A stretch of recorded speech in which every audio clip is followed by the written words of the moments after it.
अश्लील उत्तेजक विचार। पुस्तक प्राणघातक व्यसन, गायत्री मंत्र के यो अक्षर की व्याख्या, लेखक पंडित श्री राम शर्मा आचार्य। आइए सुनते हैं पृष्ठ 17 से। आखिर शहर में रोग क्यों ना बढ़े? आखिर शहर में रोग क्यों न बढ़ें? इस प्रश्न का विश्लेषण करते हुए आचार्य विनोबा भावे लिखते हैं, शहर के लोग ठीक व्यायाम नहीं करते, घरों में बैठे रहते हैं, उनको अच्छी हवा नहीं मिलती, अधिक कपड़े पहनते हैं जिससे सूर्य की किरणों से वंचित रहते हैं, घर भी ऐसा बनाते हैं जिसमें प्रकृति से दूर रहना पड़ता है, काम भी ऐसा जिसमें कुदरत से कोई प्रयोजन नहीं। फिर रात को जागेंगे, सिनेमा देखेंगे, खराब किताबें पढ़ेंगे, इस प्रकार अपने शरीर और मन को विकृत करते रहते हैं तो रोग बढ़ेगा ही। अश्लील और गंदा विषय, भोग संबंधी साहित्य वैसा ही घातक है जैसा भले चंगे व्यक्ति के लिए विष। नई उम्र में जब मनुष्य को जीवन और जगत का अनुभव नहीं होता, वह अश्लीलता की ओर प्रवृत्त रहता है। जीवन के उन्माद की आंधी में गंदा साहित्य सोई हुई काम प्रवृत्तियों को कच्ची आयु में उद्दीप्त कर देता है। आज जिधर देखो उधर उत्तेजक चित्र, वासना संबंधी हल्के प्रेम की कहानियां, अश्लील उपन्यास, विज्ञापन इत्यादि छप रहे हैं। सिनेमा ने तो गजब का अंधेर मचा रखा है। आज की फिल्में हल्के रोमांच से परिपूर्ण प्रेम कहानियों को लेकर निर्मित होती हैं। अनुभवहीन यौवन की मस्ती में पागल चढ़ती उम्र के नवयुवक इसी मिथ्या जगत को सत्य मानकर स्त्रियों को आकर्षित करने की कुचेष्टा करते हैं। इससे समाज का नैतिक स्तर गिर जाता है और व्यवस्था टूट जाती है। यदि समाज में गंदे साहित्य पर रोक न लगाई जाएगी तो निश्चय ही चारों ओर स्वच्छंदता और विकार का साम्राज्य फैल जाएगा। स्त्री पुरुष तेजहीन, लंपट और कमजोर हो जाएंगे तथा उनसे ऊंचे पारमार्थिक कार्य न हो सकेंगे। साथियों, गंदा साहित्य नीति धर्म का शत्रु है। यह पशुत्व की अभिवृद्धि करता है समाज में। इससे आध्यात्मिकता का लेश भी न रहने पाएगा। आवश्यकता इस बात की है कि जनता को इस गंदे साहित्य की दुष्टता, रोमांस की गंदी करतूतों, मानसिक व्यभिचार की त्रुटियों के प्रति सावधान कर दिया जाए। विचार एक प्रचंड शक्ति है मित्रों, विचार एक प्रचंड शक्ति है। मन में जब कोई गंदा अनर्थकारी विचार प्रविष्ट हो जाता है तो वासना उद्दीप्त हो जाती है। मन गंदगी, अश्लीलता, वासना की ओर नियंत्रण कम होते ही दौड़ जाता है। जो व्यक्ति एक बार कोई प्रेम संबंधी फिल्म, उत्तेजक दृश्य या नग्न चित्र को देख लेता है, उसकी स्मृति पर उसका एक छोटा सा स्मृत चित्र अंकित हो जाता है। यह गुप्त मन में बना रहता है और रात्र के स्वप्नों के रूप में एकांत में स्मृत पटल पर आकर व्यक्ति को बड़ा परेशान और उद्विग्न करता है। बढ़ती हुई वासना अदृश्य इच्छाओं विषयी वायुमंडल की सृष्टि करता है। ऐसे माता पिता के संसर्ग अथवा इस तरह के वातावरण में विकसित होने वाले बच्चे शीघ्र ही विषयी हो जाते हैं। माता पिता शिक्षक इत्यादि का पुनीत कर्तव्य है। पुनीत कर्तव्य है कि वे अपने बच्चों को स्वस्थ, सात्विक, आध्यात्मिक शक्ति, बल, पौरुष, सद्गुणों को विकसित करने वाला साहित्य पढ़ने के लिए दे। यह ध्यान रखें कि लुक छिप कर बच्चे बाजार में बिकने वाली सस्ती, गंदे किस्से कहानियों की पुस्तकें ना खरीदें। फिल्मों से संबंधित गंदी पत्र पत्रिकाएं, फिल्मी अभिनेत्रियों के अर्धनग्न चित्र न लिए फिरें। सिनेमा के गंदे गाने न गाते फिरें। यदि आप स्वयं युवक हैं तो मन पर कड़ा नियंत्रण रखें, अन्यथा पतन की कोई मर्यादा नहीं है। वासना की ओर लुब्ध नेत्रों से देखने वाला किसी न किसी दिन व्यभिचारी बनेगा और मान प्रतिष्ठा का क्षय होगा। अपने आप को ऐसी पुस्तकों के वातावरण में रखिए जिससे आपकी सर्वोच्च शक्तियों के विकास में सहायता प्राप्त हो, श्रम संकल्प दृढ़ हो, व्यायाम, दीर्घायु, पौरुष, कीर्ति, भजन पूजन, आध्यात्मिक या सांसारिक उन्नत होती रहे। खाली मन शैतान की दुकान है। मन को कोई विषय ऐसा होना चाहिए, मन को कोई विषय ऐसा चाहिए जिस पर वह चिंतन, मनन, विचार इत्यादि शक्तियां एकाग्र कर सके। उसे चिंतन के लिए आपको कोई ना कोई श्रेष्ठ या निंद विषय देना होगा। उत्तम यह है कि आप उसे विचारने के लिए शुभ, सात्विक, उच्चकोट के विषय दें। उत्तम बातें सोचें, देश में फैले हुए नाना विषयों को सोचें तथा उन पर निज सम्मत प्रकट करें। गंदे साहित्य से बचने का श्रेष्ठ उपाय उच्च कोट के साहित्य में संलग्न रहता है। शुभ चिंतन, सत्संग, सदग्रंथावलोकन में व्यस्त रहने से हम इर्द गिर्द के अश्लील साहित्य से बच सकते हैं। मित्रों, यह विषय इतना गंदा है कि इसकी चर्चा मात्र से हृदय कांप उठता है। इसके फल से समाज में व्यभिचार के गुप्त एवं प्रत्यक्ष पाप की कहानी हृदय दहला देने वाली है। हृदय दहला देने वाली है। व्यभिचार के साधन आज कितने सस्ते हैं,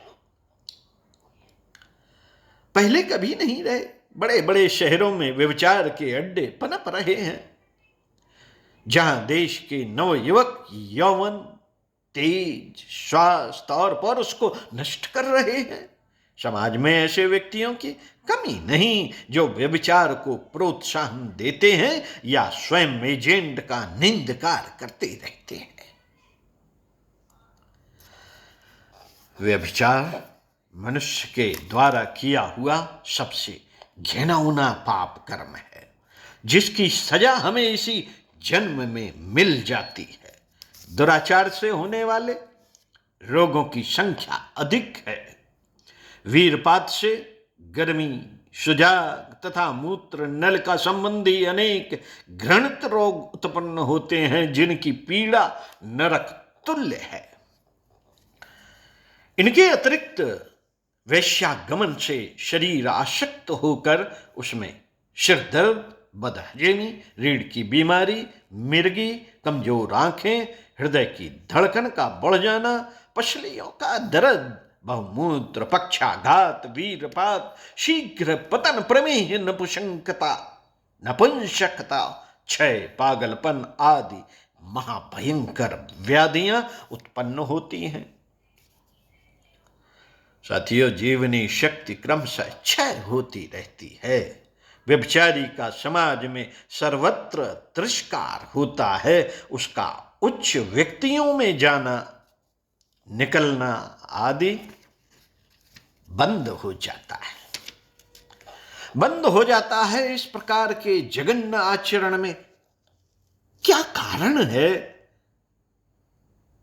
उत्तर में कहा जा सकता है कि हमारी सदोष विवाह पद्धति, स्त्रियों का वास्तविक गौरव न जानना, पुरुषों की मिथ्या कल्पना, पर्दा, गरीबी, अंधधार्मिकता, हमारी जड़वादिता, संकुचितता, कामोत्तेजना तथा अनिष्टकर वातावरण व्यभिचार की वृद्धि में सहायक हो रहा है। भक्त के नाम पर मठ मंदिरों में भली भांति स्त्रियों पर पापाचार किया जाता है। जो लोग विवाहित हैं वे पत्नी से अति सहवास में लिप्त होकर कामुक और भ्रष्ट बनकर निस्तेज वीरहीन बन रहे हैं। व्यभिचारी पुरुष का दाम्पत्य जीवन कपट, धूर्तता, मायाचार और छल से परिपूर्ण होता है। वह अवसर पड़ने पर अपनी पत्नी तक को धोखा देता है। साथियों, इस प्रकार कुकर्म प्रायः चोरी, भय, लज्जा और पाप की झिझक के साथ किया जाता है। बाहर के स्त्री पुरुषों से यौन संबंध स्थापित करने के पाप प्रपंच उसके मन में उठा करते हैं। यह पाप वृत्तियां कुछ समय लगातार अभ्यास में आते रहने पर मनुष्य के मन में गहरी उतर जाती हैं और जड़ जमा लेती हैं। फिर उसके स्वभाव में यौन संबंधी बातों में दिलचस्पी, गंदे शब्दों का प्रयोग, बात बात में गाली देना, गुह अंगों का पुनः पुनः स्पर्श, पराई स्त्रियों को वासनात्मक दृष्टि से देखना, मन में गंदे विचारों व पापमयी कल्पनाओं के कारण खींचतान, अस्थिरता, आकर्षण विकर्षण निरंतर चला करते हैं। साथियों, यही कारण है कि व्यभिचारी व्यक्ति प्रायः चोर, निर्लज्ज, दुस्साहसी, कायर, झूठे और ठग होते हैं। अपने व्यापार तथा व्यवहार में अपनी इन कुप्रवृत्तियों का परिचय देते रहते हैं। लोगों के मन में उनके लिए विश्वास, प्रतिष्ठा, आदर की भावना नहीं रहती, सच्चा सहयोग नहीं मिलता और फलस्वरूप जीवन विकास के महत्वपूर्ण मार्ग अवरुद्ध हो जाते हैं।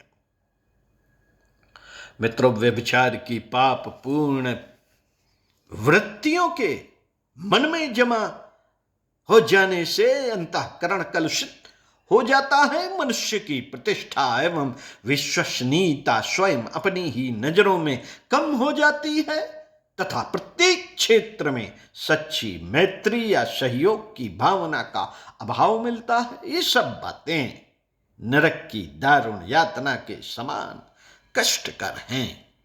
व्यभिचारी को निज कुकर्म का दुष्परिणाम इसी जीवन में उपर्युक्त प्रकारों से नित्य ही भुगतना पड़ता है। ऐसे नीच प्रवृत्ति के पुरुषों के संपर्क से अनेक प्रकार के रोग और दोष स्त्री की निर्बल अंतश्चेतना को विकृत कर देते हैं। व्यभिचारी पुरुष की लंपटता, वासना, घृणा, ईर्ष्या, उत्तेजना तथा स्त्री के नाना प्रकार के गुण, कर्म, स्वभाव परस्पर टकराते हैं, जिससे उसकी मनोभूमि विकृत हो जाती है। दुराचरणी स्त्रियों का स्वभाव भी दूषित हो जाता है। उनमें चिड़चिड़ापन, झुंझलाहट, घबराहट, आवेश, अस्थिरता, रूठना, काम, लोलुपता, असत्य, छल, अतृप्ति आदि दुर्गुणों की मात्रा में अभिवृद्धि हो जाती है। उनके शरीर में सिर दर्द, कब्ज, पीठ में दर्द, खुश्की, प्यास, अनिद्रा, थकावट, दुख, स्वप्न, दुर्गंध आदि विकार बढ़ने लगते हैं। वैश्यावृत्ति करने वाली स्त्रियों का सानिध्य अनिष्टकर होता है। पाठकों, साथियों, व्यभिचार की ओर आकर्षित मत होना। यह जितना ही लुभावना है उतना ही दुखदाई है। अग्नि की तरह यह सुनहरा सुनहरा चमकता है, पर जरा सी भूल से यह विनाश करने वाला है। तनिक उसकी लपेट में आने पर यह विनाश के मार्ग पर ले जाता है। इस सर्वनाश के मार्ग पर मत चलना, क्योंकि इसकी ओर जिसने भी कदम बढ़ाया है उसे भारी रोग, क्षति और विपत्ति का सामना करते हुए हाथ मल मल कर पछताना पड़ा है। व्यभिचार सबसे बड़ा विश्वासघात है, क्योंकि किसी स्त्री के समीप तुम तभी पहुंच पाते हो जब उसके घर वाले तुम्हारा विश्वास करते हैं।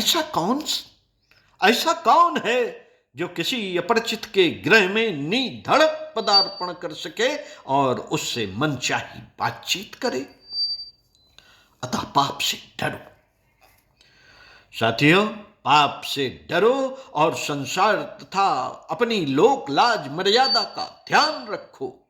क्या व्यभिचार से उत्पन्न होने वाले पाप, घृणा, बदनामी, कलंक, रोगों से तुम्हें तनक भी भय नहीं? साथियों, सद्गृहस्थ वह है जो पड़ोसी की स्त्री के रूप में अपनी पुत्री या माता की छाया देखता है। वीर वह है जो पराई स्त्री को पाप की दृष्टि से नहीं देखता। स्वर्ग के वैभव का अधिकारी वह है जो स्त्रियों को माता, बहन और पुत्री समझता हुआ उनके चरणों में प्रणाम करता है। व्यभिचार जैसे घृणित पाप से सावधान सावधान सावधान। ओम शांति।